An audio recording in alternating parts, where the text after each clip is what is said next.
acid ক্ষাৰক আৰু লৱণ চেপ্টাৰটোৰ অন্য এটা কুৱেশ্যন লৈ আহিছোঁ তোমালোকৰ মাজৰে এজন ষ্টুডেণ্টে মোক পঠোৱা এটা কুৱেশ্যন একেবাৰে সহজ একচুৱেলি এইটো বৰ এটা টান কুৱেশ্যন নহয় যদি আমাৰ পিএইচৰ কনচেপ্টটো ক্লিয়াৰ আছে যে যেতিয়া আম্লিকতা বাঢ়ে পিএইচ কমে যেতিয়া ক্ষাৰকীয়তা বাঢ়ে পিএইচ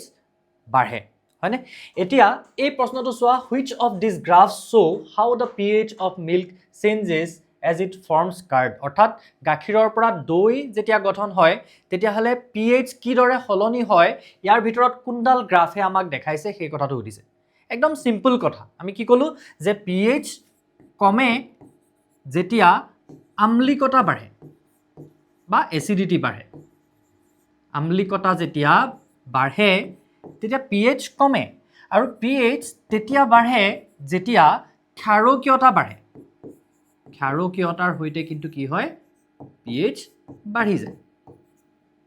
এটা গাখীৰৰ পৰা যেতিয়া দৈ হয় গাখীৰৰ পৰা দৈ হলে গাখীৰখিনি আগতকৈ টেঙা হয় নে কি হয় অফ কোৰ্স গাখীৰখিনি কি হয় লাহে লাহে টেঙাৰ হয় একেবাৰে সহজ কোৱেশ্যন এটো হচাবলৈ গলে ঠিক আছে কিন্তু লাগিছে কনফিউজন কিয় লাগিছে নাজানো এতিয়া কথাটো হল যে আমি সাম কুণ্ডাল গ্ৰাফ যত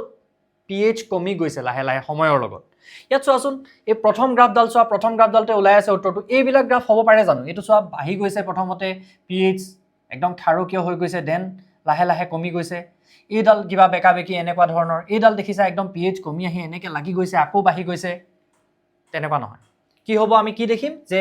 pH সময়ৰ লগত লাহে লাহে কমি আহিব সো ইয়াত অপচন কি হ'ব এ এই প্ৰশ্নটোৰ বাবে অপচন হ'ব অপচন এ